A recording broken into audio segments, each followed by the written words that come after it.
Toute ma vie, les gens ils m'ont dit, mec, ta vie c'est trop un film, mec, il faut vraiment que tu écrives un livre. Et en vrai, si on regarde bien, ils ont pas vraiment tort.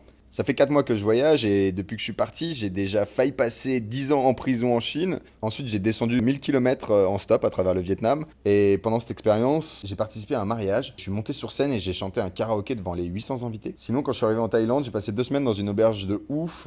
Et lors de ma dernière nuit, l'auberge, elle a brûlé. J'étais dans les 3 premières personnes réveillées parce que je dormais dehors dans mon hamac. C'est donc moi qui ai réveillé tous les dortoirs et qui ai allumé le premier extincteur. Je suis tombé en moto aussi. J'ai eu un accident à plus de 60 km/h. J'avais pas de casque. J'étais en t-shirt, en short et en tongs. Et je me suis pété la clavicule. Le lendemain de l'accident, je suis arrivé au Cambodge après 15 heures de bus. Et en arrivant, je me suis fait avaler ma carte bleue. J'avais pas de monnaie, j'avais pas de carte bleue, j'avais pas de carte SIM. J'ai aussi vécu une histoire d'amour magnifique. Une fois seul à nouveau, j'avais comme projet de partir passer une semaine tout seul sur une plage sans eau, sans nourriture.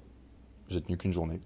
En revenant en Thaïlande, je suis allé à Bangkok et je me suis infiltré sur le rooftop d'un building qui était fermé, dans lequel je me suis servi à boire à volonté gratuitement. Puis je me suis baigné dans la piscine qui était fermée et je suis parti en courant, à moitié à poil, tout trempé dans l'escalier de service une fois qu'on m'avait découvert. J'ai descendu une bonne partie de la Thaïlande et traversé la Malaisie en stop, plus de 800 km en dormant en hamac le soir. Et j'ai également failli passer par la case prison en arrivant en Indonésie. Allez, maintenant abonne-toi si tu veux continuer à suivre mes aventures.